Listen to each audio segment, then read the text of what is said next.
For centuries, the brightest scientific minds out there believed that electricity and magnetism were completely and entirely separate forces of nature, just two totally different things. Well, welcome to this explainer, where we are going to see how a completely accidental discovery back in 1820 absolutely shattered that belief, and in the process unlocked the foundational technology that literally powers our modern world. We're talking about the hidden, invisible muscle behind everything from that simple buzzer on your front door to massive, high-speed trains that literally float on thin air. Let's get right into it. Okay, so picture this. It's the year 1820. A Danish physicist named Hans Christian Oersted is just giving a totally standard, routine lecture demonstration. He's got a compass sitting on a table next to a straight wire that's hooked up to a battery. Now, when the circuit is open and no current is flowing, the compass needle just points north, exactly as you'd expect. But when he simply closed the circuit right near that compass, something truly startling happened. The needle abruptly swung away to point completely perpendicular to the wire. And when he reversed the current, the needle's direction flipped right around with it. In one beautiful, elegant observation, Oersted proved that moving electric charges actually produce magnetism. And just like that, the entire field of electromagnetism was born. So we now know a current creates a magnetic field. But how on earth do you visualize an invisible force? Well, scientists came up with this brilliantly simple trick called the right-hand rule. Imagine just grabbing that live wire with your right hand. If you point your thumb in the exact direction the current is flowing, your fingers are naturally going to curl around the wire. And guess what? Those curling fingers perfectly map out the exact direction of the magnetic field.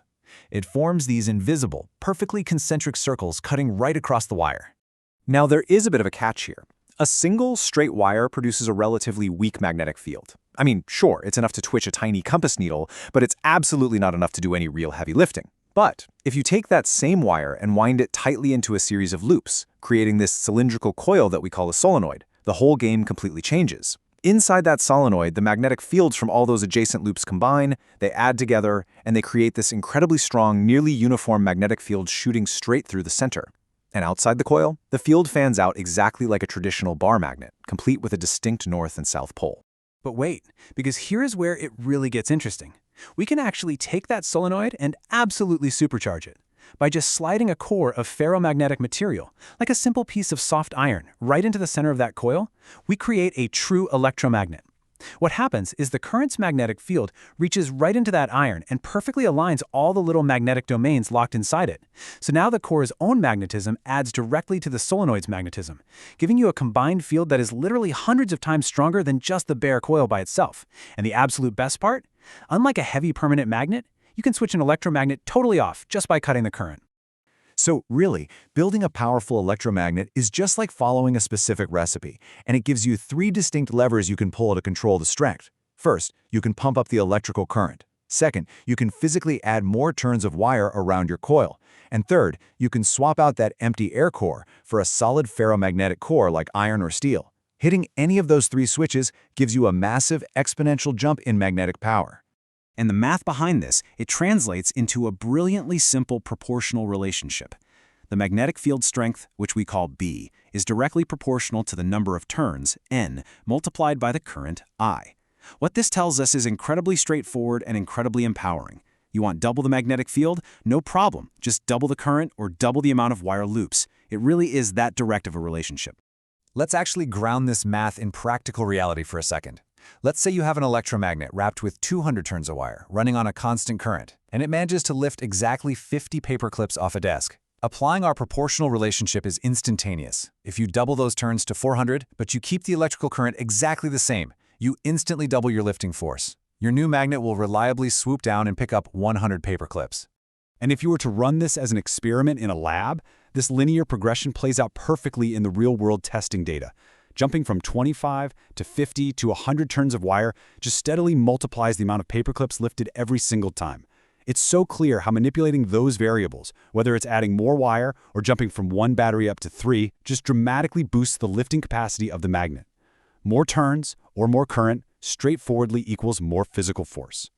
However, because we are talking about physics here, there is always a physical limit. You can't just keep adding current infinitely to get infinite strength forever. Eventually, that iron core hits a total wall, a state known as core saturation. Think of the iron core as a totally crowded room full of tiny magnetic domains. Once every single one of those domains is fully aligned and parallel with your magnetic field, Well, the iron is officially saturated. At that point, pumping in more electrical current or wrapping thousands of extra turns of wire is only going to give you diminishing returns. It simply can't get any more magnetic than it already is. Now, because we understand these properties so well, and specifically because we can instantly switch them on and off and precisely dial in their strength, electromagnets have become the hidden muscle behind so much of our modern technology. They run the buzzing cycle of your doorbell, they act as heavy-duty electric relays to safely control massive, dangerous currents in industrial systems. And they're the sheer powerhouse behind those massive scrapyard cranes you see, where an operator can just effortlessly lift tons of heavy steel, swing it all the way across a yard, and then simply flip a switch to cut the power and drop the load exactly where it needs to be. But let's scale this up to one of the most truly mind-blowing applications of our time. Imagine taking that immense lifting power and applying it directly to public transit. Enter maglev, or magnetic levitation trains. These vehicles use incredibly powerful electromagnets to actually levitate the entire train so it floats above the track. By eliminating the friction of steel wheels dragging on metal rails entirely, these trains can hit absolutely blistering speeds. The Shanghai maglev, for instance, operates at a mind-bending 430 kilometers per hour, and it's all thanks to pure, frictionless magnetic force. And it's not just transportation. This tech is quite literally saving lives in hospitals all around the world. MRI machines, which stands for magnetic resonance imaging, rely on massive superconducting electromagnets.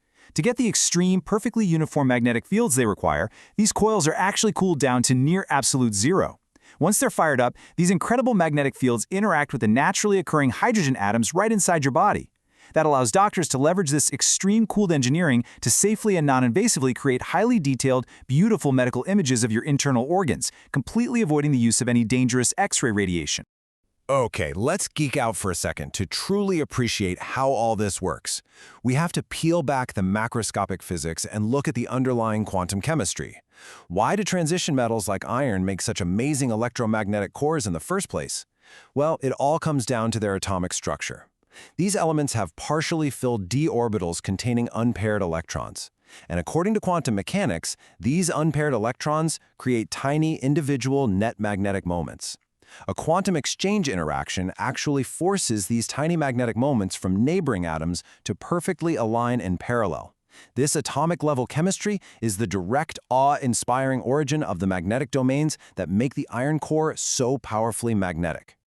So, as we wrap up this explainer, I really want to leave you with this incredible realization to just ponder for a bit. We started with a randomly twitching compass needle back in 1820, and we've scaled that exact same principle up to lifting actual tons of scrapyard steel and floating massive trains at over 400 kilometers an hour. Yet the massive, macroscopic power needed to levitate that speeding train is entirely 100% dependent on the invisible, microscopic, quantum dance of perfectly aligned, unpaired electrons. Isn't that absolutely wild? It's just a beautiful reminder of how perfectly intertwined the smallest atoms in the universe are with our biggest engineering marvels. Thanks so much for joining me on this deep dive today.